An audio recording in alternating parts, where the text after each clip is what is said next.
சற்று நேரம் தியானிக்கும்படியாக எடுத்துக்கொண்ட வேத வசனம் மத்தேயு 28ஆம் அதிகாரம் 18 முதல் 20 வசனங்களை வாசிக்க கேட்போம். அப்பொழுது இயேசு சமீபத்தில் வந்து அவர்களை நோக்கி, வானத்திலும் பூமியிலும் சகல அதிகாரமும் எனக்கு கொடுக்கப்பட்டிருக்கிறது. ஆகையால் நீங்கள் புறப்பட்டு போய் சகல ஜாதிகளையும் சீசராக்கி பிதா குமாரன் பரிசுத்த ஆவியின் நாமத்திலே அவர்களுக்கு ஞானஸ்தானம் கொடுத்து, நான் உங்களுக்கு கட்டளையிட்ட யாவையும் அவர்கள் கை கொள்ளும்படி அவர்களுக்கு உபதேசம் பண்ணுங்கள். இதோ உலகத்தின் முடிவு பரியந்தம் சகல நாட்களிலும் நான் உங்களுடன் கூட இருக்கிறேன் என்றார். ஆமென். ஜெபிப்போம். அன்பும் மகா கிருபையும் இரக்கவும் நிறைந்த பரலோக பிதாவே, ஓய்வு நாளின் காலை வேளையிலே தியானிக்கும்படியாக நீர் கொடுத்த வசனங்களுக்காக ஸ்தோத்திரம். இந்த வசனத்தின் மூலமாக நீர் வெளிப்படுத்துகிற சத்தியங்கள் இயேசுவை பின்பற்றுகிற தேவ ஜனங்களுக்கு ஆசீர்வாதமாக காணப்பட தேவன் தாமே அனுகிரகம் செய்தருளும். இயேசு கிறிஸ்துவின் இன்ப நாமத்தில் ஜெபிக்கிறேன் பரிசுத்தமுள்ள நல்ல பிதாவே, ஆமேன். அப்பொழுது இயேசு சமீபத்தில் வந்து அவர்களை நோக்கி, வானத்திலும் பூமியிலும் சகல அதிகாரமும் எனக்கு கொடுக்கப்பட்டிருக்கிறது. ஆகையால் நீங்கள் புறப்பட்டு போய் சகல ஜாதிகளையும் சீஷராக்கி பிதா குமாரன் பரிசுத்தாவின் நாமத்திலே அவர்களுக்கு ஞானஸ்நானம் கொடுத்து, நான் உங்களுக்கு கட்டளையிட்ட யாவையும் அவர்கள் கை கொள்ளும்படி அவர்களுக்கு உபதேசம் பண்ணுங்கள். இதோ உலகத்தின் முடிவு பரியந்தம் சகல நாட்களிலும் நான் உங்களுடனே கூட இருக்கிறேன் என்றார். ஆமேன். கர்த்தருடைய நாமத்திற்கு மகிமை உண்டாவதாக. இயேசு கிறிஸ்து இந்த பூமியிலே ஜனங்களின் மத்தியிலே ஊழியம் செய்யும்படியாக சரீரத்திலே மனு உருவெடுத்து தோன்றினார். அவர் பிதாவின் சித்தத்தின்படி இந்த பூமியிலே ஜனங்களின் மத்தியிலே ஊழியத்தை செய்யக்கூடியவராக காணப்பட்டார். பிதாவின் சித்தத்தின்படியே முழு மனுக்குலத்திற்காகவும் இயேசு கிறிஸ்து தம்முடைய விலையேற பெற்ற இரத்தத்தை சிந்தினார். அவர் சரீரத்திலே மரணமடைந்தார். 3ஆம் நாளில் பிதாவின் சித்தத்தின்படி உயிர்த்தெழுந்தார். உயிர்த்தெழுந்த பிறகு இயேசு கிறிஸ்து தன்னுடைய சீஷர்களோடு பேசின வார்த்தைகளை தான் நாம் வாசிக்க கேட்டோம். இயேசு கிறிஸ்து சொல்லுகிற காரியம் என்ன? இயேசு கிறிஸ்து சீஷர்களுக்கு சமீபமாக வந்து அவர்களை நோக்கி சொல்லுகிறார், வானத்திலும் பூமியிலும் சகல அதிகாரமும் எனக்கு கொடுக்கப்பட்டிருக்கிறது என்று சொல்லி அவர்கள் எவ்விதமாக புறப்பட்டு போய் சகல ஜனங்களையும் சீஷராக்கி பிதா குமாரன் பரிசுத்தாவின் நாமத்தினாலே ஞானஸ்நானம் கொடுத்து இயேசு கிறிஸ்து கட்டளையிட்ட யாவையும் கை கொள்ளும்படி உபதேசம் பண்ண வேண்டும் என்பதை குறித்து போதித்தார் என்கிற காரியத்தை நாம் இந்த வசனங்களிலே படிக்கிறோம். கர்த்தருடைய நாமத்திற்கு மகிமை உண்டாவதாக. இயேசு கிறிஸ்து சொல்லுகிறார், வானத்திலும் பூமியிலும் சகல அதிகாரமும் எனக்கு கொடுக்கப்பட்டிருக்கிறது என்று சொல்லுகிறார். அப்படியானால் நாம் தியானிக்க வேண்டும், எவ்விதமான அதிகாரம் இயேசு கிறிஸ்துவுக்கு காணப்படுகிறது என்பதை தியானிக்கிறவர்களாக காணப்பட வேண்டும். தெய்வ பிள்ளையே, உதாரணமாக சொல்ல வேண்டுமானால் வானத்திலும் அதிகாரம் உண்டாயிருக்கிறது என்று இயேசு கிறிஸ்து குறிப்பிடுகிறார்.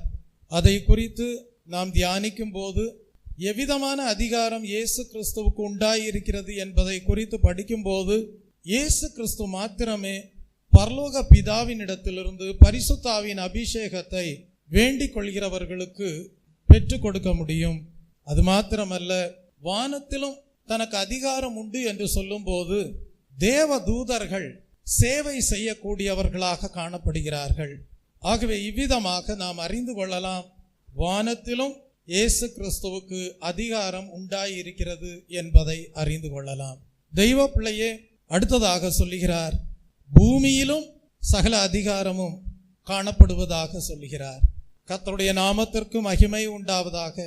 யோபுவின் புஸ்தகம் 25ஆம் அதிகாரம் 2ஆம் வசனத்தை படிக்கும்போது, அதிகாரமும் பயங்கரமும் அவரிடத்தில் இருக்கிறது, அவர் தமது உன்னதமான ஸ்தலங்களில் சமாதானத்தை உண்டாக்குகிறார் என்று படிக்கிறோம்.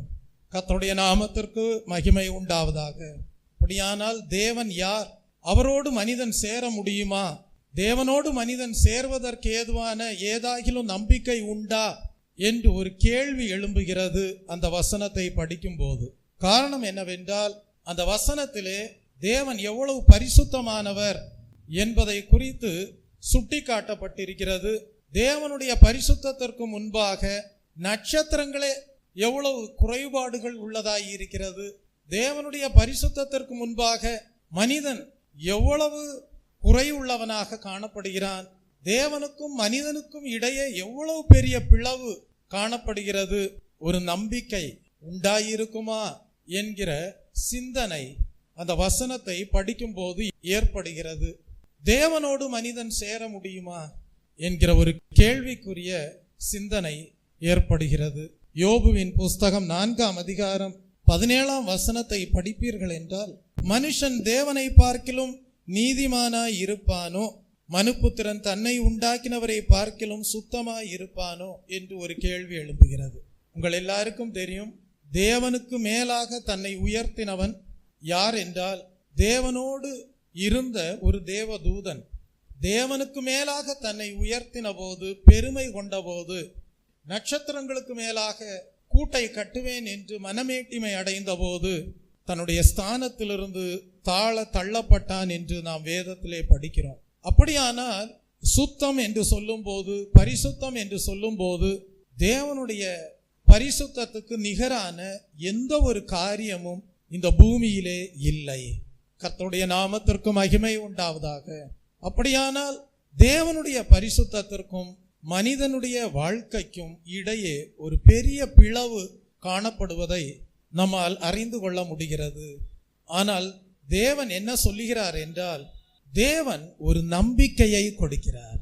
தேவன் இந்த வசனங்களை எல்லாம் நமக்கு சுட்டி காட்டி ஒரு நம்பிக்கையை ஏற்படுத்துகிறார். அந்த நம்பிக்கை என்னவென்றால், தன்னிடத்திலே அதிகாரம் உண்டு என்று சொல்கிறார்.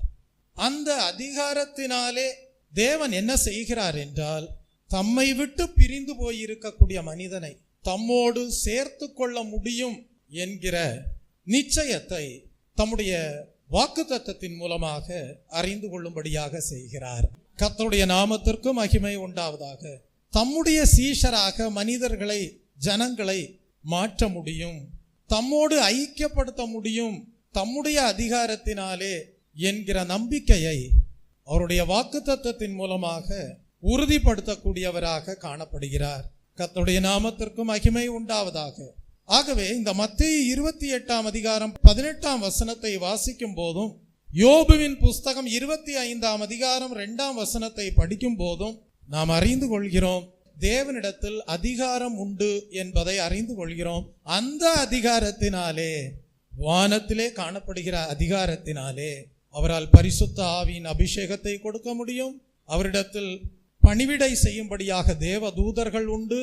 வானத்திலே காணப்படுகிற அதிகாரத்தினாலே, அது மாத்திரமல்ல, நாம் சில அதிகாரத்தை தியானிக்க இருக்கிறோம். பூமியிலே அவருக்கு உண்டாயிருந்த அதிகாரத்தை குறித்து, அந்த அதிகாரத்தினாலே ஒரு நம்பிக்கையை ஏற்படுத்துகிறார். தேவன் தம்மோடு ஜனங்களை ஐக்கியப்படுத்த முடியும் என்று. பரிசுத்த தேவன் ஒரு நிச்சயத்தை கொடுக்கிறார், ஜனங்களை தம்மோடு அவரால் ஐக்கியப்படுத்த முடியும் என்று. கர்த்தருடைய நாமத்திற்கு மகிமை உண்டாவதாக. வானத்திலும் பூமியிலும் சகல அதிகாரமும் காணப்படுவதாக இயேசு கிறிஸ்து சொல்லுகிறார். ஆகவே சகல அதிகாரம் என்று சொல்லும் போது நாம் இன்னென்ன அதிகாரம்தான் காணப்படுகிறது என்று மட்டுப்படுத்த முடியாது. என்றாலும் சில வசனங்கள் மூலமாக இயேசு கிறிஸ்து இந்த பூமியிலே ஜீவித்த நாட்களிலே எவ்விதமாக தனக்குள்ளாக இருந்த அதிகாரத்தை பயன்படுத்தி ஜனங்களை பரலோக தேவனோடு ஐக்கியப்படுத்தக்கூடியவராக காணப்பட்டார் என்பதை நாம் இந்த ஓய்வு நாளின் காலை வேளையிலே தியானத்திற்காக எடுத்துக்கொள்ளலாம். கர்த்தருடைய நாமத்திற்கு மகிமை உண்டாவதாக. முதலாவதாக, இயேசு கிறிஸ்து இந்த பூமியிலே ஊழியம் செய்த நாட்களிலே அவரிடத்தில் காணப்பட்ட அதிகாரம் எவ்விதமாக வெளிப்பட்டதென்றால், வார்த்தைகள் மேல் அதிகாரம் உண்டாயிருந்ததை நம்மால் அறிந்து கொள்ள முடிகிறது.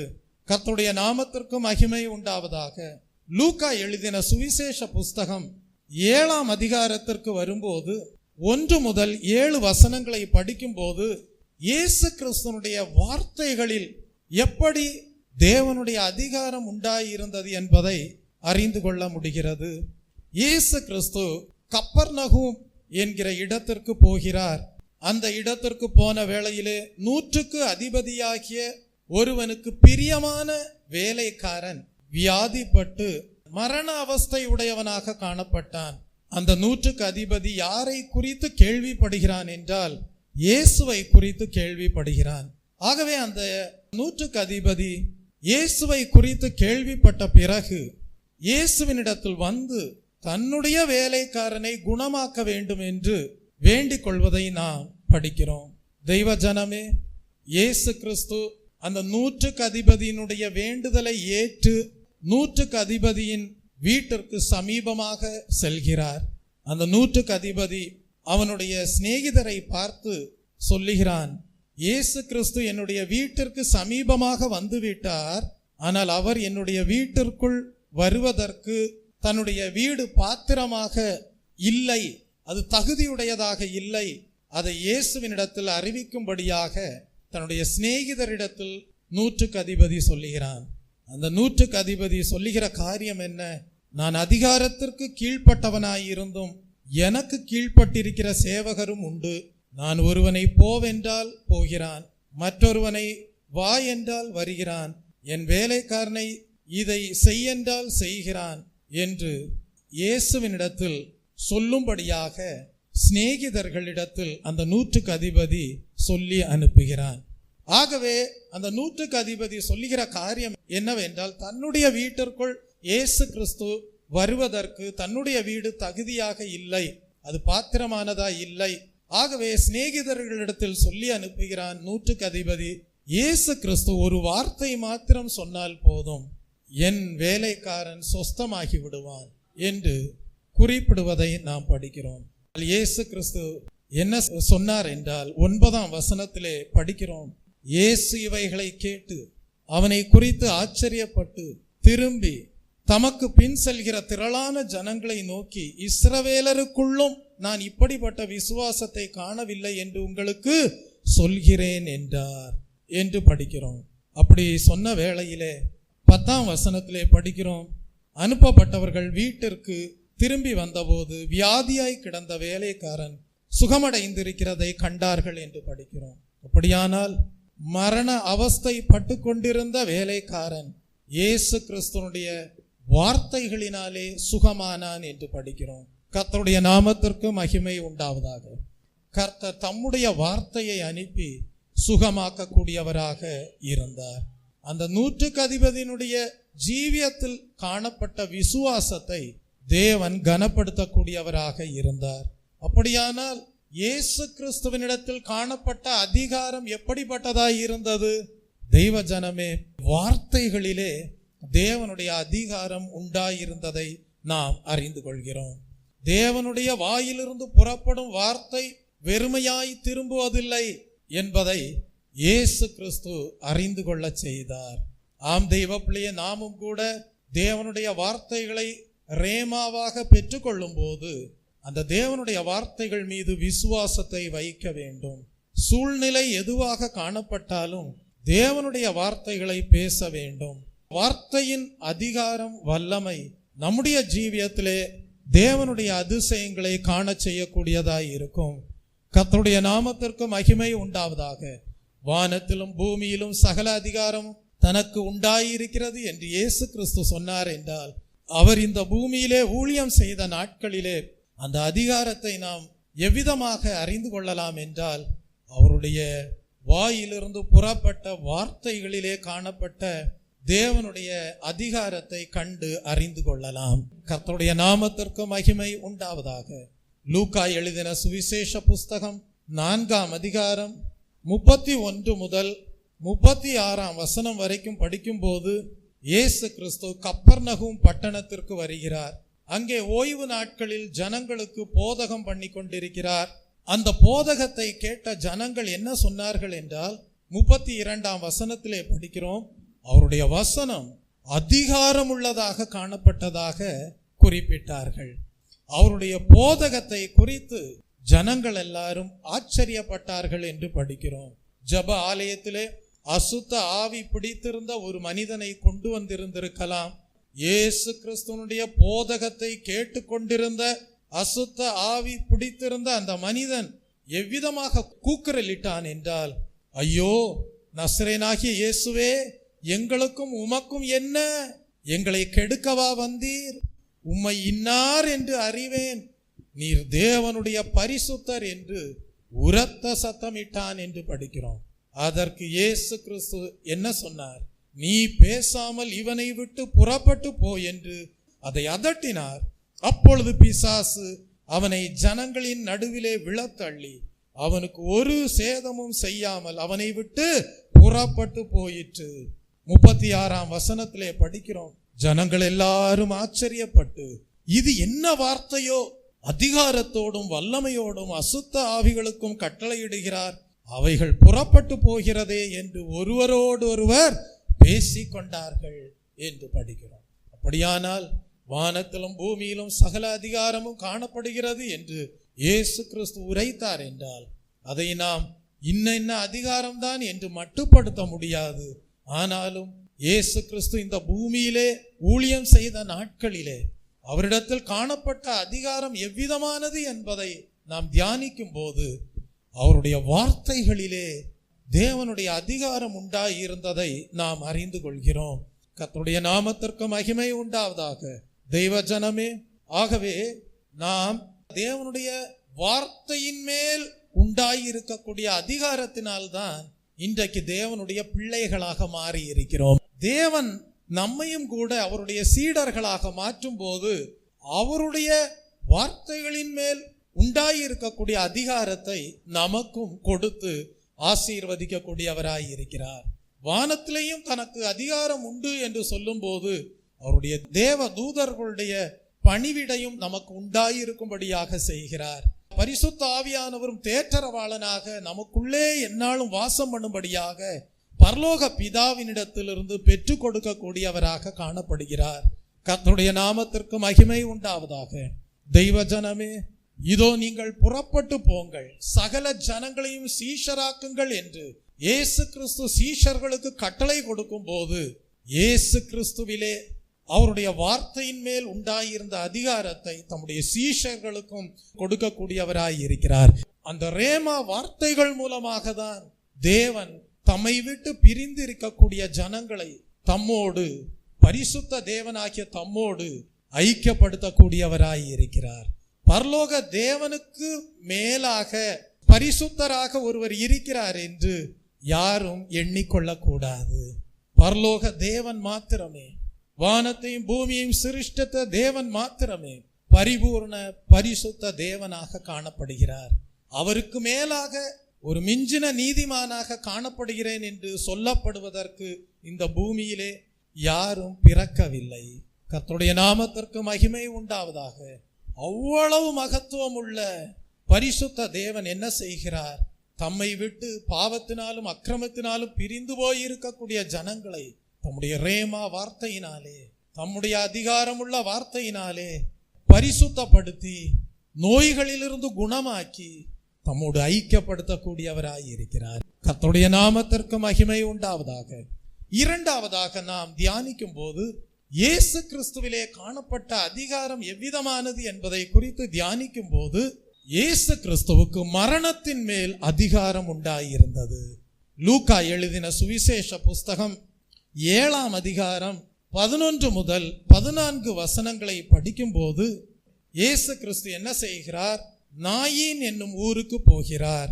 அவருடைய சீஷர் அநேகரும் திரளான ஜனங்களும் இயேசு கிறிஸ்துவுடனே கூட போகிறார்கள்.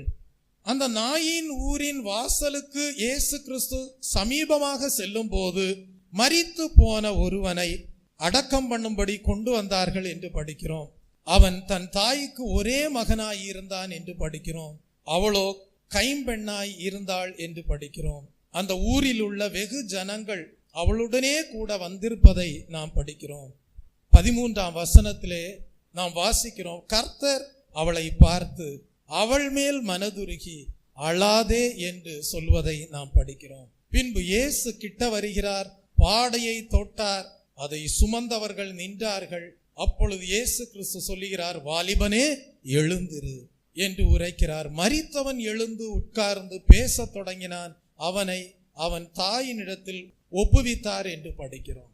தெய்வ ஜனமே, இந்த சத்தியத்தை நாம் படிக்கும் போது அறிந்து கொள்கிறோம், இயேசு கிறிஸ்து இந்த பூமியிலே ஊழியம் செய்த நாட்களிலே அவருக்கு மரணத்தின் மேல் அதிகாரம் உண்டாயிருந்தது என்பதை நாம் அறிந்து கொள்கிறோம்.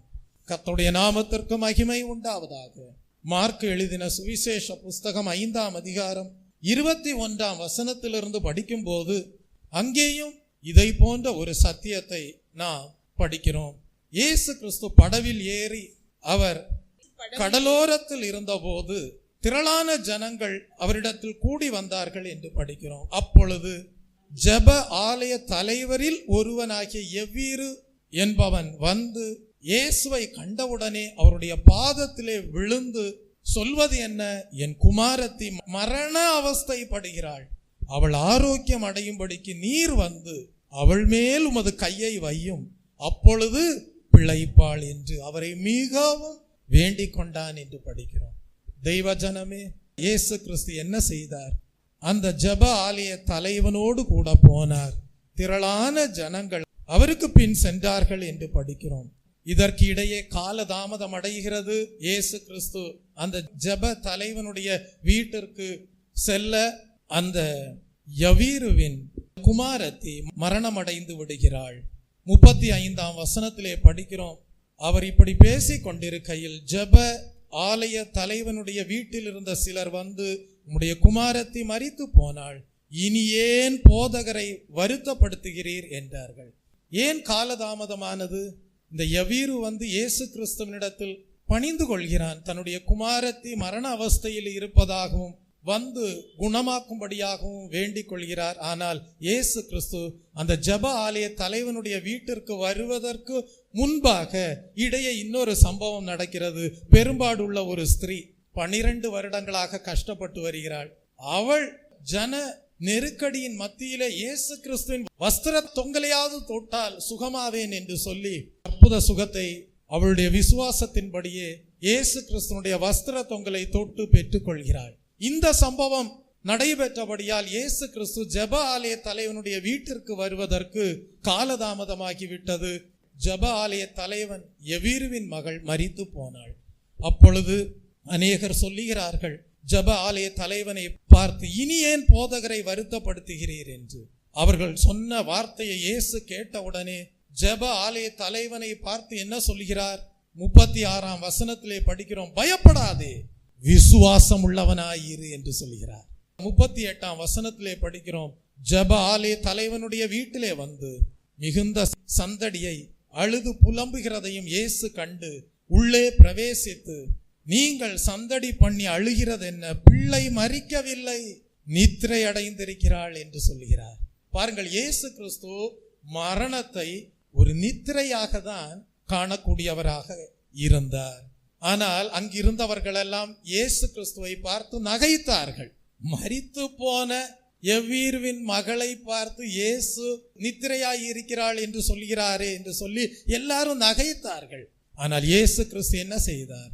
எல்லாரையும் அவர் வெளியே போகும்படியாக செய்து பேதுருவையும் யாக்கோபையும் யாக்கோபின் சகோதரன் யோவானையும் தவிர வேறொருவரும் தம்மோடு வருவதை தவிர்த்து விட்டு அவர் என்ன செய்கிறார் என்றால், அந்த பிள்ளையின் தகப்பனையும் தாயையும் தம்மோடு வந்திருந்தவர்களையும் அழைத்து கொண்டு பிள்ளை இருந்த இடத்திற்குள் பிரவேசிக்கிறார்.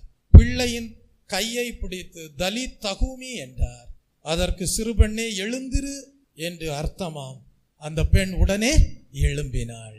தெய்வ ஜனமே, அப்படியானால் இயேசு கிறிஸ்து சொல்கிறார், வானத்திலும் பூமியிலும் எனக்கு சகல அதிகாரமும் இருக்கிறது என்று சொல்லும் போது நாம் இரண்டாவதாக ஒரு சத்தியத்தை அறிந்து கொள்கிறோம். இந்த பூமியில் இருந்த நாட்களிலே இயேசு கிறிஸ்து செய்த ஊழியத்தின் மூலமாக நாம் ஒரு சத்தியத்தை அறிந்து கொள்கிறோம். அவருக்கு மரணத்தின் மேல் அதிகாரம் உண்டாயிருந்தது என்பதை அறிந்து கொள்கிறோம். அதுபோல யோவானுக்கு எழுதின சுவிசேஷ புஸ்தகம் 11ஆம் அதிகாரம் 41ஆம் வசனத்திலிருந்து 44ஆம் வசனம் வரைக்கும் படிக்கும் போது அங்கே மரித்து போன லாசருவை 4 நாள் கழித்து இயேசு கிறிஸ்து உயிரோடு எழுப்புவதை குறித்து நாம் படிக்கிறோம். அப்படியானால் நாம் ஆராதிக்கிற தேவனால் மரணத்திற்கு நீங்களாக்கக்கூடிய வழிகள் உண்டு என்பதை அறிந்து கொள்கிறோம். கர்த்தருடைய நாமத்திற்கு மகிமை உண்டாவதாக. வெளிப்படுத்தல் எழுதின புஸ்தகம் 12ஆம் அதிகாரம் 11ஆம் வசனத்தை படித்து பாருங்கள். மரணம் நேரிடுகிறதா இருந்தாலும் அதற்கு தப்பும்படி தங்கள் ஜீவனையும் பாராமல் ஆட்டுக்குட்டியின் இரத்தத்தினாலும் தங்கள் சாட்சியின் வசனத்தினாலும் அவனை ஜெயித்தார்கள் என்று படிக்கிறோம். தெய்வ ஜனமே, அப்படியானால் இயேசு கிறிஸ்துவுக்கு மரணத்தின் மேல் அதிகாரம் இருப்பதினால் தேவ ஜனங்கள் மரணத்தை கண்டு பயப்பட வேண்டியதில்லை. மரணம் வந்து விடுமோ என்று சொல்லி இயேசு கிறிஸ்துவை மறுதலிக்க வேண்டிய அவசியமும் இல்லை. உண்மையான கிறிஸ்துவின் சீஷர்கள் எப்படி காணப்படுவார்கள் என்றால், ஆட்டுக்குட்டியானவருடைய இரத்தத்தினாலும் அவருடைய சாட்சியின் வசனத்தினாலும் பிசாசை ஜெயிக்கக்கூடியவர்களாய் இருப்பார்கள். மரணம் நேரிடுகிறதாய் இருந்தாலும் அதற்கு தப்பிக்கொள்ளும்படியாக இயேசு கிறிஸ்துவை மறுதலிக்கக்கூடிய கூட்டத்தார் அல்ல, இயேசுவை பின்பற்றுகிற மெய் சீடர்கள். கர்த்தருடைய நாமத்திற்கு மகிமை உண்டாவதாக. மரணம் நேரிடுகிறதாய் இருந்தாலும் அதற்கு தப்பிக்கொள்ளும்படி உண்மையான தேவ பிள்ளைகள் இயேசு கிறிஸ்துவை மறுதலிப்பதில்லை. அதற்கு மாறாக அவர்கள் என்ன செய்கிறார்கள்? ஆட்டுக்குட்டியானவருடைய இரத்தத்தினாலும் சாட்சியின் வசனத்தினாலும் பிசாசை ஜெயிக்கக்கூடியவர்களாய் இருக்கிறார்கள். காரணம், இயேசு கிறிஸ்துவுக்கு மரணத்தின் மேல் அதிகாரம் உண்டு. ஆம், இயேசு கிறிஸ்து நமக்கு ஜீவனாக காணப்படுகிறார். குமாரனை உடையவன் ஜீவனை உடையவன். தெய்வ பிள்ளையே, இந்த பூமிக்குரிய வாழ்க்கையிலே நமக்கு சுகவாழ்வை கொடுக்கிறார். தெய்வ பிள்ளையை நாம் ஆவிக்குரிய பிரகாரமாக சிந்திக்கும் போது பரலோக ராஜ்யத்திற்குள் பிரவேசிக்கும்படியான ஜீவனை நமக்கு கொடுக்கிறார். அதுவே நித்திய ஜீவனாய் இருக்கிறது. குமாரனை உடையவன் பரிசுத்த தேவனோடு ஐக்கியப்படுத்துகிறார். அவர் என்ன செய்கிறார்? இரண்டாம் மரணமாகிய அக்கினி கடலுக்கு தேவ பிள்ளைகளை நீங்களாக்கும்படியாக தம்முடைய ஜீவனை கொடுத்து பரலோக தேவனோடு இயேசு கிறிஸ்து ஐக்கியப்படுத்தக்கூடியவராய் இருக்கிறார். ஆகவே தேவனோடு சேர்வது கடினம். அவர் பரிசுத்தம் உள்ள தேவன், நாங்களோ பாவிகள் என்று யாரும் எண்ண வேண்டிய அவசியம் இல்லை. இயேசு கிறிஸ்துவே வழியும் சத்தியமும் ஜீவனுமாய் இருக்கிறார். அவராலே அன்றி ஒருவனும் பிதாவினிடத்தில் வரான். கர்த்தருடைய நாமத்திற்கு மகிமை உண்டாவதாக. மூன்றாவதாக, இயேசு கிறிஸ்துவனிடத்தில் காணப்பட்ட அதிகாரம் எப்படிப்பட்டது என்பதை குறித்து நாம் படிக்கும்போது, இயேசு கிறிஸ்து இந்த உலகத்திலே ஊழியம் செய்த நாட்களிலே அவர் ஜனங்களுடைய பாவங்களை மன்னிக்க கூடியவராக காணப்பட்டார். ஆகவே இயேசு கிறிஸ்துவுக்கு பாவங்களை மன்னிக்க கூடிய அதிகாரம் உண்டாயிருந்தது. கர்த்தருடைய நாமத்திற்கு மகிமை உண்டாவதாக. லூக்கா எழுதின சுவிசேஷ புஸ்தகம் 7ஆம் அதிகாரம் 36ஆம் வசனத்தை படிப்பீர்கள் என்றால், ஒரு பரிசேயன் ஒரு வேண்டுகோள் கொடுக்கிறான் இயேசுவினிடத்தில்.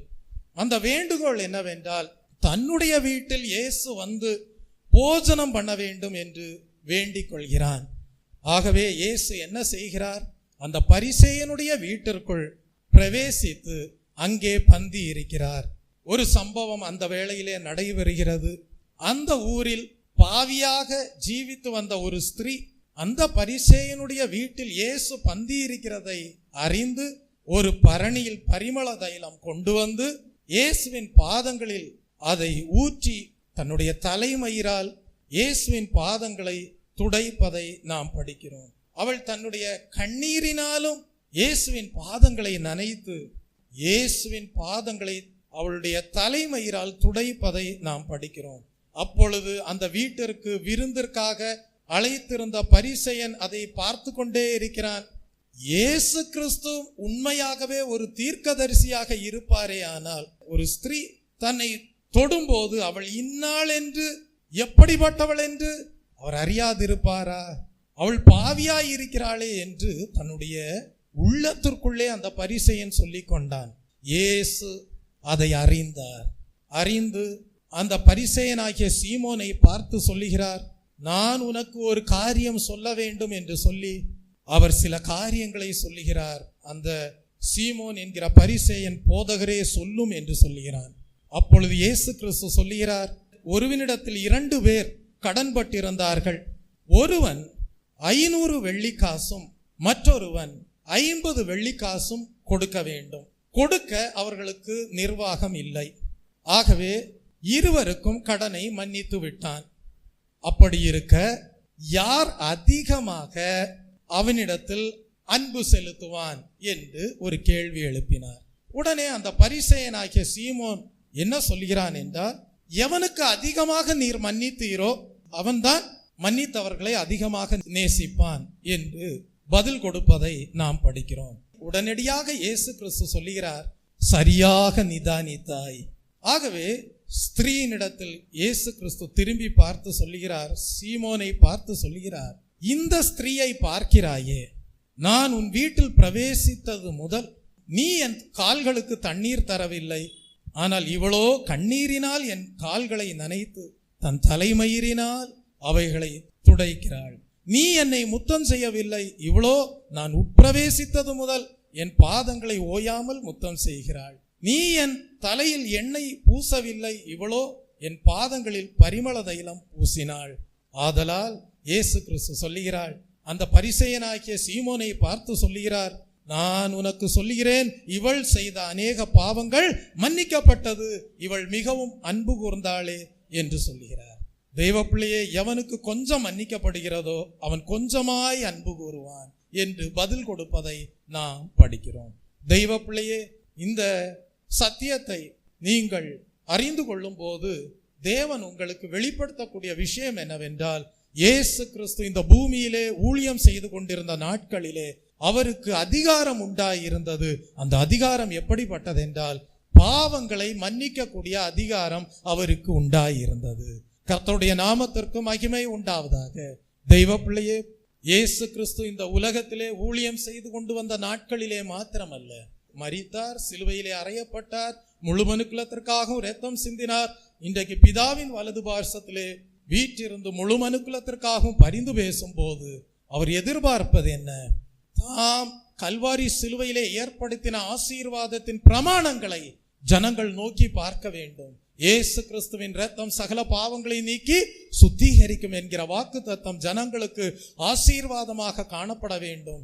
அந்த பிரமாணத்தை உரிமை பாராட்டி ஜனங்கள் பாவங்களிலிருந்து நீங்களாகி பாவ மன்னிப்பை பெற்று பரிசுத்தமாக வாழ வேண்டும் என்பதையே இயேசு கிறிஸ்து இன்றைக்கும் பிதாவின் வலது பார்சத்தில் வீற்றிருந்து எதிர்பார்க்கக்கூடியவராக இருக்கிறார். தேவன் தம்முடைய ஒரே பேரான குமாரனை விசுவாசிக்கிறவன் எவனோ அவன் கெட்டு போகாமல் நித்திய ஜீவனை அடையும்படிக்கு அவரை தந்தருளி இவ்வளவாய் உலகத்தில் அன்பு கூர்ந்தார் என்று படிக்கிறோம்.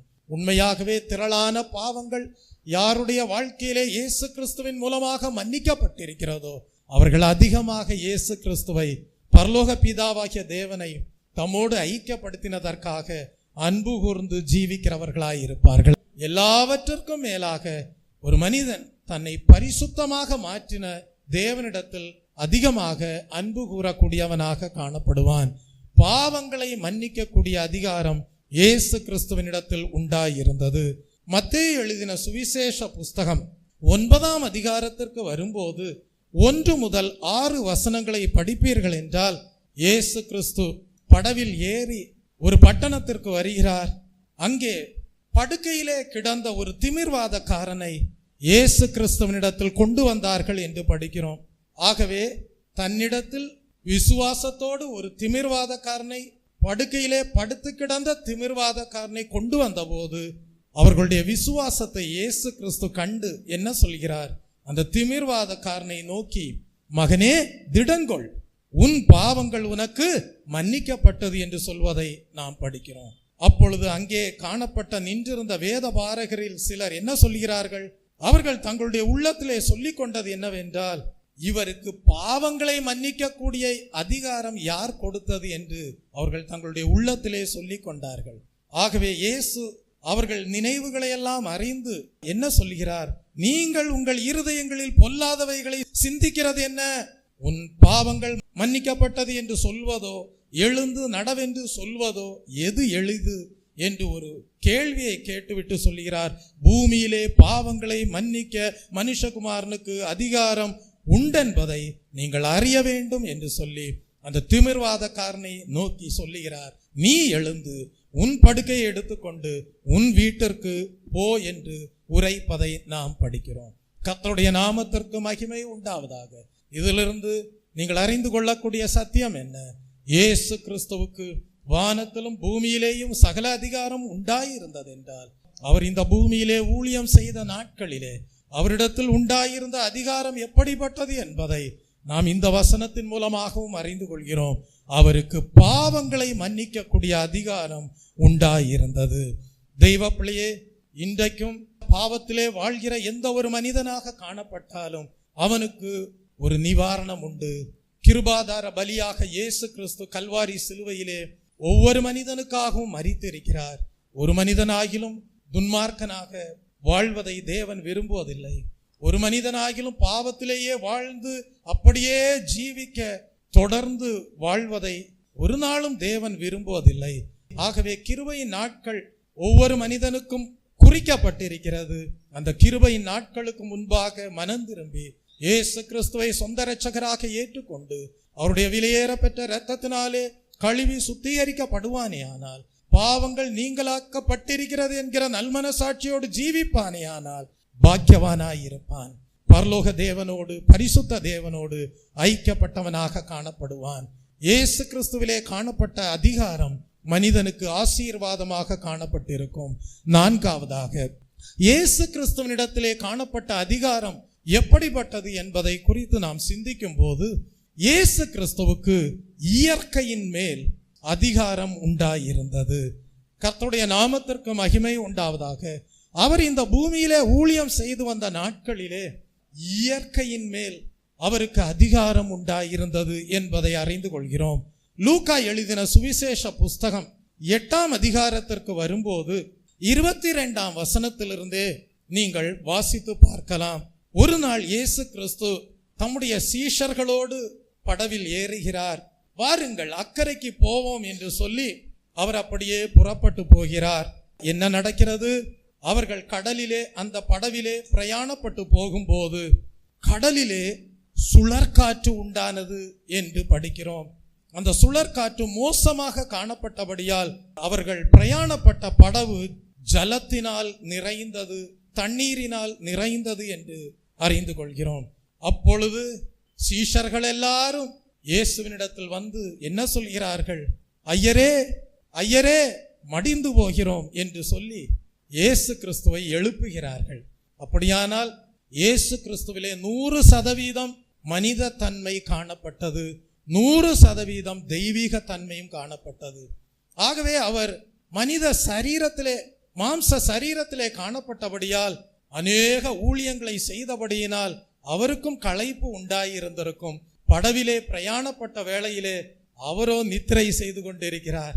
ஆனால் சுழற்காற்றிலே படகு சிக்கி கொண்டதை அறிந்த சீடர்கள், படகு முழுவதும் தண்ணீரினால் நிரம்பிவிட்டதை அறிந்த சீடர்கள் நித்திரையாயிருந்த இயேசுவை எழுப்புகிறார்கள். ஐயரே, ஐயரே, மடிந்து போகிறோம் என்று சொல்லி அவரை எழுப்பினார்கள். இயேசு கிறிஸ்து உடனே அந்த சீடர்களை பார்த்து சொல்லுகிறார், உங்கள் விசுவாசம் எங்கே போனது? உங்கள் விசுவாசம் எங்கே போனது? சீஷர்கள் எல்லாரும் பயந்து ஆச்சரியப்படுகிறார்கள். ஏனென்றால் இயேசு கிறிஸ்து எழும்பின போது காற்றையும் ஜலத்தின் மேல் காணப்பட்ட கொந்தளிப்பையும் அதட்டினார் என்று படிக்கிறோம். உடனே அவைகளெல்லாம் நின்று போனது, ஒரு பெரிய அமைதல் உண்டாயிற்று. இதை சீஷர்கள் கண்டபோது ஆச்சரியப்பட்டு போனார்கள். இவர் யாரோ காற்றுக்கும் ஜலத்திற்கும் கட்டளையிடுகிறாரே, இவருக்கு இயற்கையும் கீழ்ப்படுகிறதே என்று ஒருவரோடு ஒருவர் சொல்லிக் கொண்டார்கள். தெய்வ ஜனமே, அப்படியானால் இயேசு கிறிஸ்து இந்த பூமியிலே ஊழியம் செய்து வந்த நாட்களிலே அவரிடத்தில் காணப்பட்ட அதிகாரம் எவ்விதமானது என்றால், இயற்கையின் மேல் அவருக்கு அதிகாரம் உண்டாயிருந்தது. தெய்வ பிள்ளையே, இதே போன்று ஒரு சம்பவத்தை மார்க்கு எழுதின சுவிசேஷ புஸ்தகம் 4ஆம் அதிகாரம் 38, 39 வசனங்களிலே படிக்கிறோம். சர்வத்தையும் ஆளுகின்ற கர்த்தர் நம்மோடு கூட இருக்கிறார். இயற்கைக்கு அப்பாற்பட்ட காரியத்தை அவர் நம்முடைய வாழ்வில் செய்து அவருடைய நாமத்தை மகிமைப்படுத்தக்கூடியவராய் இருக்கிறார். ஆகவே எந்த சூழ்நிலையானாலும் தேவன் மேல் நாம் விசுவாசமாக காணப்பட வேண்டும். கர்த்தருடைய நாமத்திற்கு மகிமை உண்டாவதாக. ஐந்தாவதாக, இயேசு கிறிஸ்துவனிடத்தில் காணப்பட்ட அதிகாரம் எவ்விதமானது என்பதை குறித்து படிக்கும் போது, இயேசு கிறிஸ்துவுக்கு பிசாசின் மேல் அதிகாரம் உண்டாயிருந்தது. இயேசு கிறிஸ்து இந்த பூமியிலே ஊழியம் செய்த நாட்களிலே அவர் பிசாசின் மேல் அதிகாரம் உள்ளவராக காணப்பட்டார் என்பதை அறிந்து கொள்கிறோம்.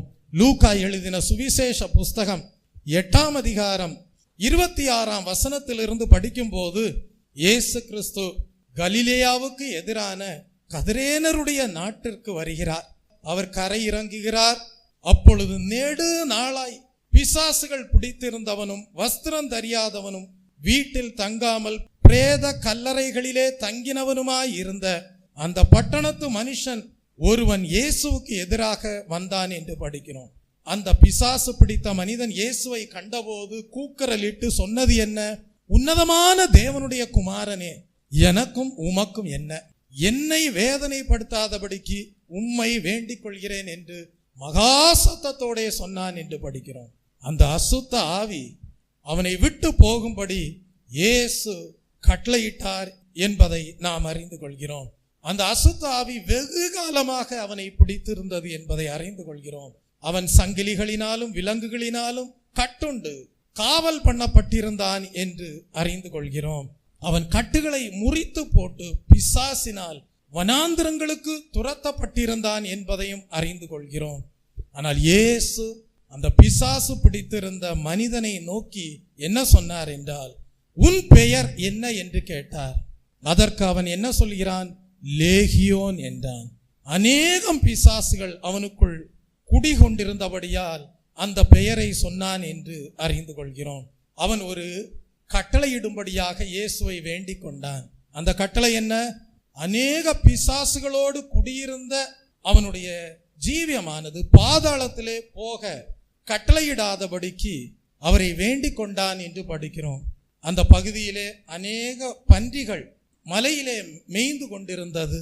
பிசாசு பிடித்திருந்த மனிதன் அந்த பன்றிகளுக்குள் போகும்படி உத்தரவு கொடுக்க வேண்டும் என்று வேண்டிக் கொண்டான் என்று படிக்கிறோம். இயேசு கிறிஸ்து அப்படியே உத்தரவு கொடுத்தார். பிசாசுகள் எல்லாம் அந்த மனிதனை விட்டு நீங்கி பன்றிகளுக்குள் புகுந்தது. அந்த பன்றி கூட்டம் உயர்ந்த மேட்டிலிருந்து கடலிலே பாய்ந்து அமிழ்ந்து மாண்டது என்று படிக்கிறோம். தெய்வ ஜனமே, அப்படியானால் இயேசு கிறிஸ்துவுக்கு பிசாசின் மேல் அதிகாரம் உண்டாயிருந்தது என்பதை அறிந்து கொள்கிறோம். அவர் மனிதர்களுக்குள்ளே காணப்பட்ட பிசாசின் வல்லமையை புறத்தாக்கக்கூடியவராக காணப்பட்டார், அப்புறப்படுத்தக்கூடியவராக காணப்பட்டார். வெளியேறி செல்லும்படியாக ஜனங்கள் பிசாசின் பிடியிலிருந்து விடுதலை பெற்றுக் கொள்ளும்படியாக ஊழியம் செய்யக்கூடியவராக காணப்பட்டார் என்பதை அறிந்து கொள்கிறோம்.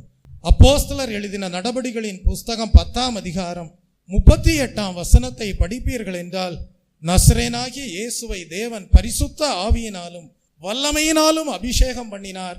தேவன் அவருடனே கூட இருந்தபடியினாலே அவர் நன்மை செய்கிறவராயும் பிசாசின் வல்லமையில் அகப்பட்ட யாவரையும் குணமாக்குகிறவராயும் சுற்றி திரிந்தார் என்று படிக்கிறோம். தெய்வ பிள்ளையே, இயேசு கிறிஸ்துவுக்கு தேவனுடைய அதிகாரம் காணப்பட்டது, பரிசுத்தாவின் வல்லமை காணப்பட்டது, அபிஷேகம் பண்ணப்பட்டவராக காணப்பட்டார். பிசாசின் வல்லமையில் அகப்பட்டிருந்த யாவரையும் குணமாக்கக்கூடியவராக அவர் சுற்றி ஊழியம் செய்யக்கூடியவராக இருந்தார். தெய்வ பிள்ளையே, பிசாசுகளும் கூட இயேசு கிறிஸ்துவுக்குள்ளாக காணப்பட்ட பரலோக தேவனுடைய அதிகாரத்தை அறிந்து கொள்ளக்கூடியதாக காணப்பட்டது. ஆனால் பிசாசுகள் பேசுவதற்கு இயேசு கிறிஸ்து இடம் கொடுக்கவில்லை. மத்தேயு எழுதின சுவிசேஷ புஸ்தகம் 12ஆம் அதிகாரம் 28ஆம் வசனத்தை படிப்பீர்கள் என்றால், இயேசு கிறிஸ்து சொன்னார், நான் தேவனுடைய ஆவியினாலே பிசாசுகளை துரத்துகிறபடியால் தேவனுடைய ராஜ்யம் உங்களிடத்தில் வந்திருக்கிறதே என்று சொன்னார். அப்படியானால் இயேசு கிறிஸ்துவனிடத்தில் தேவனுடைய ஆவியானவர் காணப்பட்டார். அந்த தேவனுடைய ஆவியானவராலே பிசாசுகளை துரத்தக்கூடியவராக இருந்தார். அது நிமித்தமாக உறுதிப்படுத்தினார் தேவனுடைய ராஜ்யம் ஜனங்கள் மத்தியிலே வந்திருந்தது என்பதை. கர்த்தருடைய நாமத்திற்கு மகிமை உண்டாவதாக. தெய்வ பிள்ளையே, மத்தேயு எழுதின சுவிசேஷ புஸ்தகம் 17ஆம் அதிகாரம் 14 முதல் 18 வசனங்களை படிப்பீர்கள் என்றால், ஒரு மனுஷன் அவரிடத்தில் வந்து அவர் முன்பாக முழங்கால் படியிட்டு, ஆண்டவரே, என் மகனுக்கு இரங்கும், அவன் சந்திரரோகியாய் கொடிய வேதனைப்படுகிறான் என்று ஒரு மன்றாட்டை வைத்த ஒரு தகப்பனாரை குறித்து படிக்கிறோம். ஒரு தகப்பனார் இயேசு கிறிஸ்துவனிடத்தில் வருகிறார். அவர் என்ன சொல்லுகிறார்? தன்னுடைய மகனுக்கு இரக்கம் காட்டும்படியாக சொல்லுகிறார். அந்த தகப்பனார் சொல்லுகிறார், அவருடைய மகன் சந்திர ரோகியாய் கொடிய வேதனைப்படுவதாக சொல்கிறார். அந்த சந்திர ரோகியாக காணப்படுகிற மகன் அடிக்கடி தீயிலும் அடிக்கடி தண்ணீரிலும் ஜலத்திலும் விழுந்து விடுவதாக சொல்லுகிறார். பின்பு அந்த தகப்பனார் சொல்லுகிறார், தன்னுடைய மகன் நல்ல சுகமடையும்படியாக இயேசு கிறிஸ்துவனுடைய சீடர்களிடத்தில் அந்த மகனை கொண்டு சென்றதாக சொல்லுகிறார். ஆனால் அவர்களால் சுகமாக்க முடியாமல் போயிற்று என்று சொல்லிவிட்டு இயேசுவினிடத்தில் மன்றாடுவதாக குறிப்பிடுகிறார். இயேசு என்ன சொல்கிறார்? விசுவாசம் இல்லாத மாறுபாடுள்ள சந்ததியே, எதுவரைக்கும் நான் உங்களோடு இருப்பேன், எதுவரைக்கும் உங்களிடத்தில் பொறுமையாய் இருப்பேன், அவனை என்னிடத்தில் கொண்டு வாருங்கள் என்று சொல்லி அவனுக்குள்ளாக இருந்த பிசாசை அதட்டினார் என்று படிக்கிறோம். உடனே அது அவனை விட்டு புறப்பட்டது. அந்நேரமே அந்த மகன், அந்த சந்திரரோகியாக காணப்பட்ட அந்த இளைஞன் சொஸ்தமானான் என்று படிக்கிறோம். தெய்வ பிள்ளையை, இதிலிருந்து நாம் அறிந்து கொள்ளக்கூடிய சத்தியம் என்ன? இயேசு கிறிஸ்து இந்த பூமியிலே ஜீவித்து வந்த நாட்களிலே, அவர் ஊழியம் செய்து வந்த நாட்களிலே அவருக்கு பிசாசின் மேல் அதிகாரம் உண்டாயிருந்தது என்பதை அறிந்து கொள்கிறோம். தெய்வ ஜனமே, நீங்களும் இயேசு கிறிஸ்துவின் மெய்யான சீடர்களாக காணப்படுவீர்களானால் நீங்களும் பரிசுத்த ஆவியினாலே நிரம்பி இருக்க வேண்டும். நீங்களும் பிசாசின் தந்திரங்களை முறியடித்து வெற்றியுள்ள பரிசுத்த வாழ்க்கையை ஜனங்கள் மத்தியிலே கொண்டு செல்லக்கூடியவர்களாக காணப்பட வேண்டும். கர்த்தருடைய நாமத்திற்கு மகிமை உண்டாவதாக. ஆறாவதாக, இயேசு கிறிஸ்துவுடைய வாழ்க்கையிலே உண்டாயிருந்த அதிகாரம் எப்படிப்பட்டது என்பதை குறித்து படிக்கும்போது, இயேசு கிறிஸ்துவுக்கு வியாதியின் மேல் அதிகாரம் உண்டாயிருந்தது. அவர் வியாதியஸ்தர்களை சுகமாக்கக்கூடியவராக காணப்பட்டார். மார்க் எழுதின சுவிசேஷ புஸ்தகம் 1ஆம் அதிகாரம் 32 முதல் 34 வசனங்களை படிக்கும்போது நாம் அறிந்து கொள்கிறோம், அநேக பிணியாளிகளை, பிசாசு பிடித்தவர்களை இயேசுவினிடத்தில் கொண்டு வந்தார்கள் என்று படிக்கிறோம். பலவிதமான வியாதிகளினாலே உபத்திரவப்பட்டிருந்த அநேகரை இயேசுவினிடத்தில் கொண்டு வந்தார்கள் என்று படிக்கிறோம். அநேகம் பிசாசுகளையும் இயேசு கிறிஸ்து துரத்தக்கூடியவராக காணப்பட்டார். வியாதிகளினாலே உபத்திரவப்பட்டிருந்த அநேகரை சுகமாக்கக்கூடியவராக காணப்பட்டார். இயேசு கிறிஸ்து பிசாசுகளை விரட்டின போது அந்த பிசாசுகள் இயேசு கிறிஸ்துவுக்கு இருந்த அதிகாரத்தை அறிந்திருந்தபடியினால் அவைகள் பேசுகிறதற்கு இயேசு கிறிஸ்து இடம் கொடுக்கவில்லை. தெய்வ பிள்ளையே, அப்படியானால் பிசாசுகளும் அறிந்திருக்கிறது, அந்த பிசாசின் வல்லமையின் மேல் இயேசுவுக்கு அதிகாரம் உண்டு என்பதை பிசாசுகள் அறிந்திருக்கிறது. தெய்வ பிள்ளையே, இயேசு கிறிஸ்து வியாதியின் மேல் அதிகாரம் உள்ளவராக காணப்பட்டார். மார்க் எழுதின சுவிசேஷ புஸ்தகம் 5ஆம் அதிகாரம் 25ஆம் வசனத்திலே படிக்கிறோம், ஒரு பெரும்பாடுள்ள ஸ்திரீ 12 வருடங்களாக கஷ்டப்பட்டு கொண்டிருக்கிறாள், வேதனைப்பட்டு கொண்டிருக்கிறாள், அநேக மருத்துவர்களை சந்திக்கிறாள். ஆனால் அவளுடைய வியாதிகள் நீங்கவில்லை. ஆனால் இயேசு கிறிஸ்து வருகிறார் என்று கேள்விப்பட்ட போது திரள் கூட்ட ஜனங்கள் சூழ்ந்திருந்த வேளையிலேயும் கூட அவருடைய வஸ்திர தொங்கலையாவது தொட்டால் சௌக்கியம் பெறுவேன் என்று விசுவாசித்து அவள் திரள் கூட்டமான ஜனக்கூட்டத்தை குறித்து பொருட்படுத்தாமல் இயேசு கிறிஸ்துவினிடத்தில் நெருங்கி வந்தாள். அவருடைய வஸ்திர தொங்கலை தொட்டாள், அற்புத சுகம் பெற்றாள். இயேசு கிறிஸ்துவுக்கு வியாதியின் மேல் அதிகாரம் உண்டாயிருந்தது. இன்றைக்கும் நாம் இயேசுவின் தழும்புகளாலே குணமாக்கப்பட்டவர்களாய் இருக்கிறோம். சுகம் என்பது பிள்ளைகளின் அப்பம் என்று இயேசு கிறிஸ்து குறிப்பிட்டார். சிலுவையில் மனிதர்களுடைய பாடுகளை, வேதனைகளை, பலவீனங்களை சுமந்து தீர்த்தவராக காணப்படுகிறார். இன்றைக்கும் யார் இயேசு கிறிஸ்துவின் நாமத்தின் மேல் விசுவாசம் வைத்து அந்த விசுவாசத்திலே பலப்படுகிறார்களோ அவர்கள் தங்கள் விசுவாசத்தின்படியே தேவ மகிமையை காண்பார்கள். உன் விசுவாசம் உன்னை இரட்சித்தது, சமாதானத்தோடே போ என்பார். உன் விசுவாசம் உன்னை இரட்சித்தது என்று சொல்லி அற்புத சுகத்தோடு ஆரோக்கியத்தை நல்கக்கூடியவராய் இருக்கிறார். இயேசு கிறிஸ்துவுக்கு வியாதியின் மேல் அதிகாரம் உண்டாயிருந்தது. தெய்வ பிள்ளையே, அப்படிப்பட்ட இயேசு கிறிஸ்து தான் சொல்லுகிறார். நாம் வாசித்த வசனத்திற்கு வருவோம். மத்தேயு 28ஆம் அதிகாரம் 18ஆம் வசனத்திற்கு வருவோம். அவர் உயிர்த்தெழுந்த பிறகு தம்மை பின்பற்றி வந்த சீஷர்களை பார்த்து சொல்லுகிறார், இயேசு அவர்களுக்கு சமீபமாக வந்து சொல்லுகிறார், அவர்களை பார்த்து சொல்கிறார், வானத்திலும் பூமியிலும் சகல அதிகாரமும் தனக்கு கொடுக்கப்பட்டிருப்பதாக சொல்லிவிட்டு சொல்லுகிறார், நீங்கள் புறப்பட்டு போய் சகல ஜாதிகளையும் சீஷராக்கி பிதா குமாரன் பரிசுத்தாவின் நாமத்தினாலே அவர்களுக்கு ஞான ஸ்நானம் கொடுத்து, நான் உங்களுக்கு கட்டளையிட்ட யாவையும் அவர்கள் கை கொள்ளும்படி அவர்களுக்கு உபதேசம் பண்ணுங்கள். இதோ உலகத்தின் முடிவு பரியந்தம் சகல நாட்களிலும் நான் உங்களுடனே கூட இருக்கிறேன் என்றார். தெய்வ பிள்ளையே, அபிஷேகம் பெற்றிருக்கிறாயா? இந்த வாக்குத்தத்தம் ஒரு தனிப்பட்ட மனிதனுக்கு கொடுக்கப்பட்ட வாக்குத்தத்தம் அல்ல. இந்த வாக்குத்தத்தம் தேவனுடைய சபைக்கு கொடுக்கப்பட்ட வாக்குத்தத்தம். Praise the Lord. எந்த ஒரு மனிதனானாலும் உரிமை பாராட்டுவதற்கு ஏதுவான வாக்குத்தத்தம் அல்ல. இது சபைக்கு கொடுக்கப்பட்ட வாக்குத்தத்தம். அபிஷேகம் பண்ணப்பட்ட சபைக்கு கொடுக்கப்பட்ட வாக்குத்தத்தம். தெய்வ பிள்ளையே, அபிஷேகம் பெற்றிருக்கிறாயா? தேவனிடத்திலிருந்து அதிகாரத்தை பெற்றிருக்கிறாயா? தேவனிடத்திலிருந்து வார்த்தைகளை பெற்றிருக்கிறாயா? தேவனிடத்திலிருந்து கிருபை வரங்களை பெற்றிருக்கிறாயா? என்ன செய்ய வேண்டும்? தேவனுடைய வழி நடத்துதலை பெற்றுக்கொண்டு சகல ஜனங்களிடத்திலும் செல்ல வேண்டும். தேவன் கொடுத்த அதிகாரத்தை ஜனங்கள் மத்தியிலே பயன்படுத்தி ஜனங்களை தேவனுடைய வார்த்தைகளை கொண்டு அவர் தம்முடைய வசனத்தை அனுப்பி குணமாக்கினார் என்கிற வேத வாக்கியம் நிறைவேறும்படியாக ஊழியம் செய்ய வேண்டும். மரித்து போயிருக்கக்கூடிய ஜனங்களை, ஆத்துமாவிலே மரித்து போயிருக்கிற ஜனங்களை, பாவத்தினாலும் அக்கிரமத்தினாலும் மரித்து போயிருக்கக்கூடிய ஜனங்களை உயிர் மீட்சி அடைய செய்ய வேண்டும். உயிர் மீட்சி அடைய செய்ய வேண்டும். காலூன்றி நிற்க பண்ண வேண்டும்.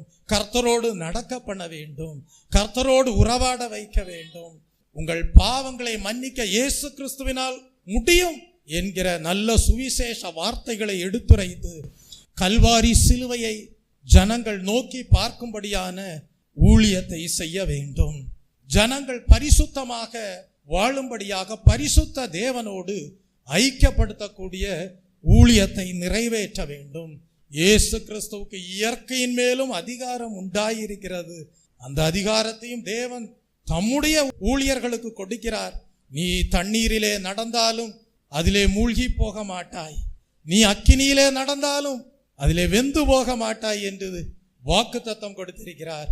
அவ்விதமாக தேவன் தம்முடைய ஊழியர்களை அக்கினி ஜுவாலையாக, பரலோக அக்கினி ஜுவாலையாக எடுத்து இந்த பூமிக்குரிய அக்கினி ஒன்றும் அவர்களை சேதப்படுத்தாதபடிக்கு தேவன் பிரகாசிப்பிக்க கூடியவராய் இருக்கிறார். அந்த பரலோக அக்கினியை ஜனங்கள் மத்தியிலே கொண்டு சென்று அவர்கள் பரிசுத்தமாக வாழ்வதற்கு ஏதுவாக ஆவியிலே அனல் கொண்டு ஜீவிக்கும்படியாக அவர்களை பிசாசின் பிடியிலிருந்து விடுதலையாக்கக்கூடிய ஊழியத்தை நிறைவேற்ற வேண்டும். தெய்வ பிள்ளையே, அப்படிப்பட்ட ஊழியத்தை தேவனுடைய ஊழியர்கள், அப்போஸ்தலர்கள், சுவிசேஷகர்கள், மெய்ப்பர்கள், போதகர்கள் நிறைவேற்றும்படியாக தான் தேவன் தம்முடைய அதிகாரம் உண்டு என்பதை நினைவில் கொள்ளும்படியாக செய்து அபிஷேகித்து அப்படிப்பட்ட அனுபவங்களுக்குள்ளாக ஜனங்கள் வரும்படியாக ஊழியத்தை நிறைவேற்றுங்கள் என்று கட்டளை கொடுத்தார். ஆகவேதான் இன்றைக்கு நாம் மெய் கிறிஸ்துவின் சீடர்களாக அந்த கட்டளையை இயேசு கிறிஸ்துவினிடத்திலிருந்து பெற்று நிறைவேற்றுகிறவர்களாய் இருக்கிறோம். கிறிஸ்துவின் வருகையின் நாளிலே ஒருவரும் சாக்கு போக்கு சொல்ல முடியாது. இயேசு கிறிஸ்துவினிடத்தில் ஒருவரும் சாக்கு போக்கு சொல்ல முடியாது. எங்களுக்கு யாரும் வந்து சுவிசேஷம் அறிவிக்கவில்லை, யாரும் வந்து இயேசு கிறிஸ்துவை குறித்த கைப்பிரதியை கொடுக்கவில்லை, இயேசு கிறிஸ்துவினிடத்தில் சகல அதிகாரமும் உண்டு என்கிற தேவனுடைய பரலோக அதிகாரத்தை குறித்து பிரசித்தப்படுத்தவில்லை என்று ஒருவரும் கிறிஸ்துவின் வருகை நாளிலே சாக்கு போக்கு சொல்ல முடியாது. ஆம் தெய்வ பிள்ளையே, இன்றைக்கு தேவன் தம்முடைய வருகையின் நாளை நீட்டித்துக் கொண்டே போகிறார் என்றால் எதற்காக? முழு உலகத்தில் உள்ள ஜனங்களும் ரட்சிக்கப்பட வேண்டும், மனக்கண்கள் திறக்கப்பட வேண்டும், பரலோக தேவனை அறிந்து கொள்ள வேண்டும், பரலோக ராஜ்யத்தை குறித்து அறிந்து கொள்ள வேண்டும். இம்மைக்குரிய காரியங்களுக்காக மாத்திரம் ஜீவிக்கிறவர்களாய் இருக்கக்கூடாது. தெய்வ பிள்ளையே, ஆம், நாம் தேவ ஜனங்களாய் இருக்கிறோம், தேவனுடைய ஊழியர்களாய் இருக்கிறோம். என்ன செய்ய வேண்டும்? பிசாசுக்கு ஒரு நாளும் இடம் கொடுக்க கூடாது. பரிசுத்த பவுல் எழுதுகிறார், பிசாசுக்கு இடம் கொடாதிருங்கள் என்று சொல்லுகிறார். நாம் தேவனுடைய பிள்ளைகள், நாம் தேவனுடைய ஊழியர்கள், நாம் முதலாவது நம்முடைய ஜீவியத்தை பாதுகாத்துக் கொள்ள வேண்டும். ஒவ்வொரு நாளும் பரிசுத்த ஆவியானவருக்கே இடம் கொடுத்து ஜீவிக்க வேண்டும். எந்த பிசாசின் வல்லமைகளுக்கும் நாம் நம்முடைய ஜீவியத்திலே இடம் கொடாமல் நம் ஜீவியத்தை நாம் முதலாவது பாதுகாத்துக் கொள்ள வேண்டும். பின்பு ஜனங்களுக்கு ஆசீர்வாதமாக மிகுதியான கனிகளை கொடுக்க வேண்டும். எபேசியர் 4:27 படித்து பாருங்கள். பவுல் எழுதுகிறார், பிசாசுக்கு இடம் கொடாமலும் இருங்கள் என்று எழுதுகிறார். எபேசியர் 6:11 படிக்கிறோம், நீங்கள் பிசாசின் தந்திரங்களோடு எதிர்த்து நிற்க திராணி உள்ளவர்களாகும்படி தேவனுடைய சர்வாயுத வர்க்கத்தை தரித்து கொள்ளுங்கள் என்று எழுதுகிறார். தேவனுடைய சர்வாயுதம் என்றால் என்ன? சத்தியம் என்னும் கச்சை, அதை அணிந்து கொள்ள வேண்டும். நீதி என்கிற மார்க்கவசத்தை தரித்து கொள்ள வேண்டும். சமாதான சுவிசேஷத்தின் ஆயத்தம் என்னும் பாதரட்சையை தொடுத்து கொள்ள வேண்டும். வேத வசனமாகிய ஆவியின் பட்டயத்தை பிடித்து கொள்ள வேண்டும். எப்பொழுதும் ஜெபம் பண்ணுகிறவர்களாக காணப்பட வேண்டும். மன உறுதியோடு காணப்பட வேண்டும். சகல பரிசுத்தவான்களுக்காக ஜெபம் பண்ண வேண்டும். அப்படிப்பட்ட நல்ல கிருபையை கர்த்தர் நமக்கு கொடுத்திருக்கிறபடியால் நாம் தேவனுக்கு பிரியமான ஜீவியம் செய்ய அர்ப்பணம் செய்தவர்களாக காணப்பட வேண்டும். தேவன் மேல் வைத்திருக்கிற விசுவாசத்திலே குறைவு உண்டாக கூடாது. வேத வசனத்தை தியானிப்பதிலே குறைவு உண்டாக கூடாது. சமாதான சுவிசேஷத்தை பாதரட்சையாக தொடுத்து கொண்டு ஜனங்கள் மத்தியிலே சென்று சுவிசேஷத்தை பிரசித்தப்படுத்துவதிலே சோம்பலாய் இருக்கக்கூடாது. சத்தியம் என்னும் கச்சை. சத்தியம் என்றால் என்ன?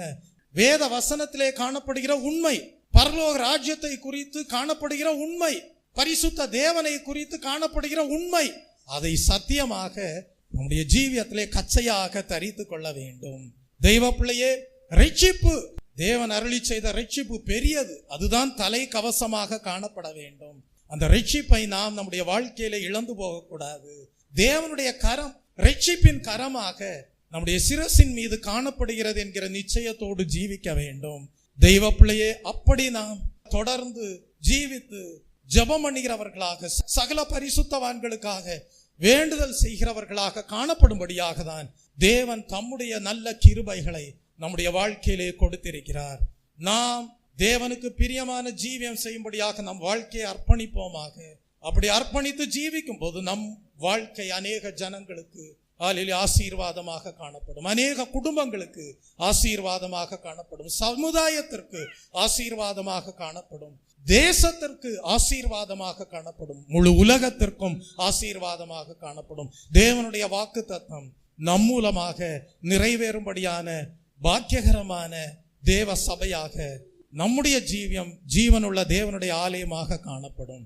மத்தேயு 16:19 படிக்கிறோம், பரலோக ராஜ்யத்தின் திறவுகோல்களை நான் உனக்கு தருவேன் என்று சொன்னார்.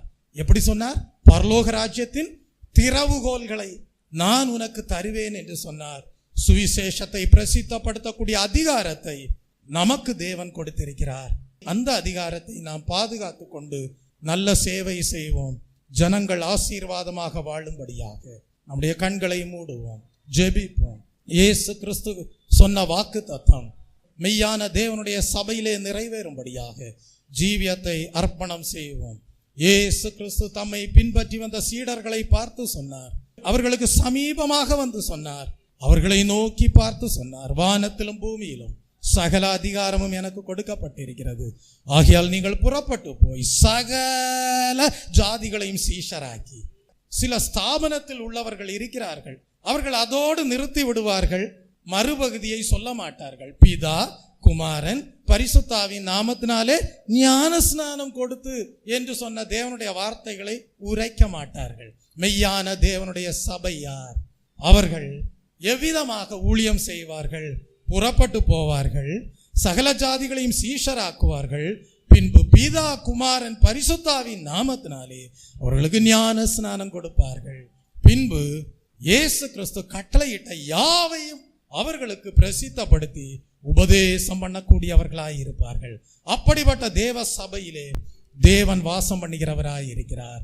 உலகத்தின் முடிவு வரையந்தம் சகல நாட்களிலேயும் அப்படிப்பட்ட ஜீவனுள்ள தேவனுடைய ஆலயமாக திகழ்கிற தேவனுடைய பரிசுத்தவான்களோடு தேவன் வாசம் பண்ணுகிறவராய் இருப்பார்.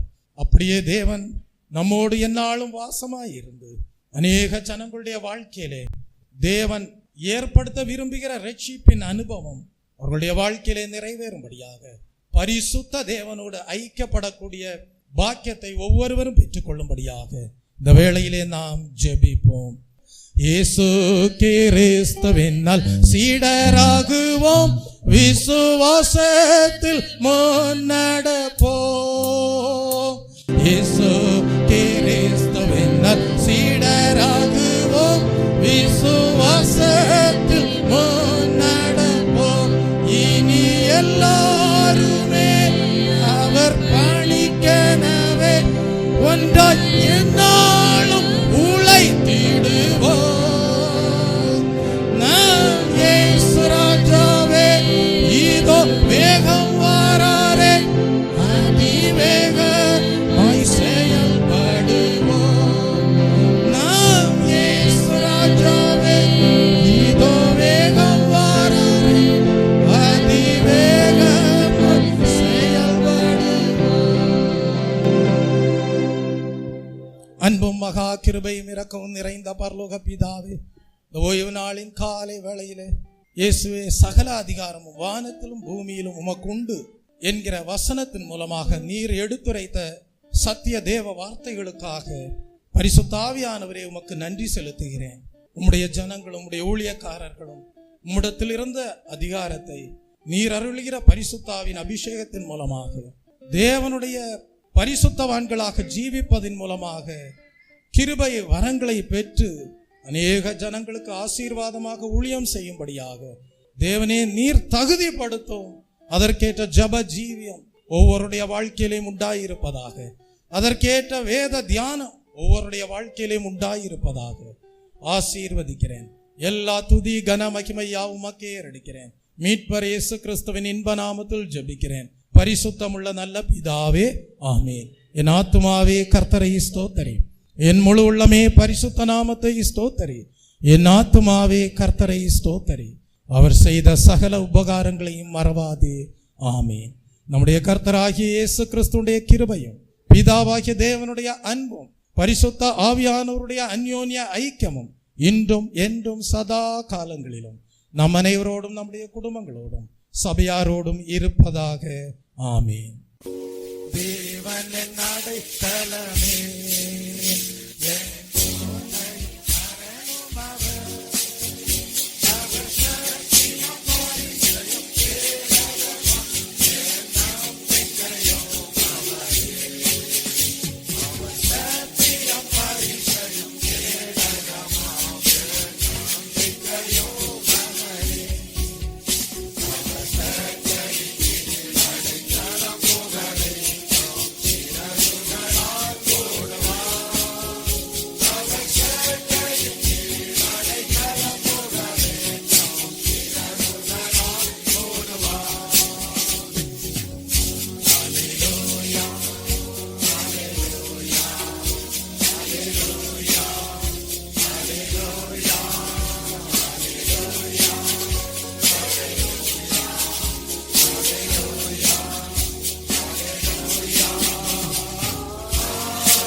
காலத்தை பிரயோஜனப்படுத்திக் கொண்டவர்களாக ரட்சிப்படைய வேண்டிய நாட்களிலே ரட்சிப்பின் ஆசீர்வாதத்தை பெற்றுக்கொண்டவர்களாக முழுக்கு ஞான ஸ்நானம் பெற்றுக்கொள்ள வேண்டிய நாட்களிலே கிறிஸ்துவை தரித்து கொள்ளும்படியாக முழுக்கு ஞான ஸ்நானத்தை பெற்றுக்கொண்டவர்களாக காத்திருந்து ஜெபிக்க வேண்டிய நாட்களிலே காத்திருந்து ஜெபித்து பரிசுத்தாவின் அபிஷேகத்தை பெற்றுக்கொண்டவர்களாக கிருபை வரங்களை பெற்றுக்கொண்டவர்களாக தேவனுடைய அதிகாரத்தை பெற்றுக்கொண்டவர்களாக ஆசீர்வாதமான ஊழியம் செய்ய தேவன் தாமே ஒவ்வொருவரையும் தகுதிப்படுத்தும்படியாக கேட்ட வசனங்கள் ஆம் என்றும் ஆமேன் என்றும் தேவனால் தெரிந்து கொள்ளப்பட்டவர்களுடைய வாழ்க்கையிலே நிறைவேறும்படியாக தேவனால் தெரிந்து கொள்ளப்பட்டவர்களாக காணப்பட வேண்டும் என்கிற வாஞ்சை உள்ளவர்களாக ஒவ்வொருவரும் ஜீவிக்கும்படியாக தேவன் தாமே ஒவ்வொருவரையும் ஆசீர்வதித்து பலப்படுத்தி மேன்மைப்படுத்துவாராக.